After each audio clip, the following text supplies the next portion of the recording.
Hey everyone, Skull902 here. Hello, Rabbit here. The hell? Anyway, this is the 8-bit version of Sonic the Hedgehog 1 for the Sega Master System. Indeed it is. I recorded this shit because I felt like it. And you told me to. Exactly.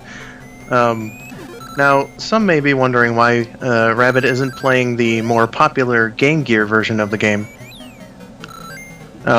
Because this one's better? Yeah, especially Sonic Sprite.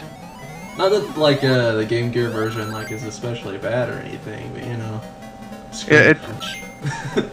It's mostly the same except for screen crunch, and Sonic looks very ugly. Yeah, and, well, there are a few differences, but I got a whole damn video for that, so we'll get to that later.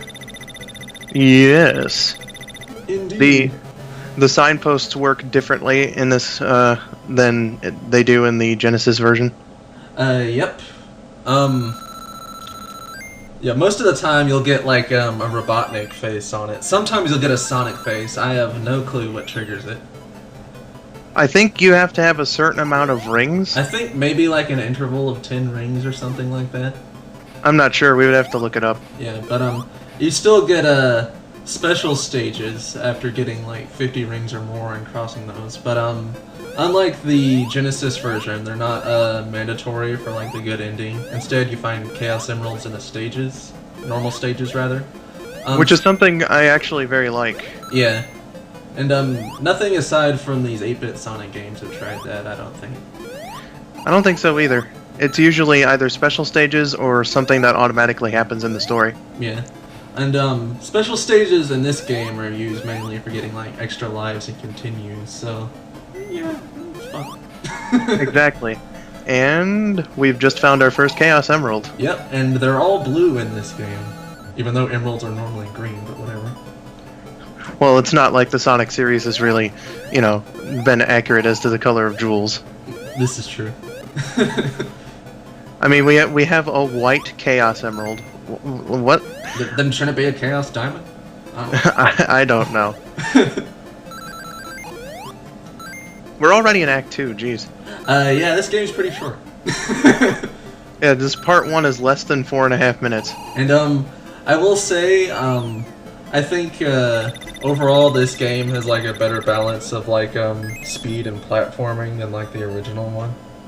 Yep, and like the original one, it's like Green Hill and Starlight Zone are both speedy stages, and then the rest are just slow platforming stages. I guess. Yeah. And as you just saw, Rabbit got the extra life by getting the Sonic face on the side now. I usually leave out deaths when I'm editing videos, but yeah. Well, I mean, that happened pretty much right away, so whatever. Well, it was also amusing. Yeah.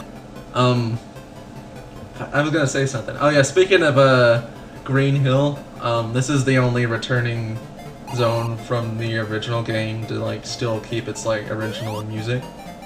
Yeah, there's also Labyrinth Zone and Scrap Brain Zone, but they're different. They both have entirely different tracks. If you look closely, you can see Rabbit bobbing his head to the beat of the music, while Robotnik floats around and is generally one of the easiest bosses in all of gaming. He's even easier in the Game Gear version, where you can just bop him while he's, like, floating around like that, and he doesn't even get to attack. See? Screen crunch has some benefits. Yeah.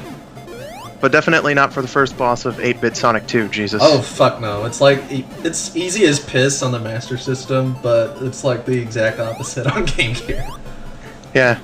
You can't see anything, and with Sonic's super floaty jump, it's just bad. Yeah. So we'll see you next time in part 2. Holy fuck, that was short.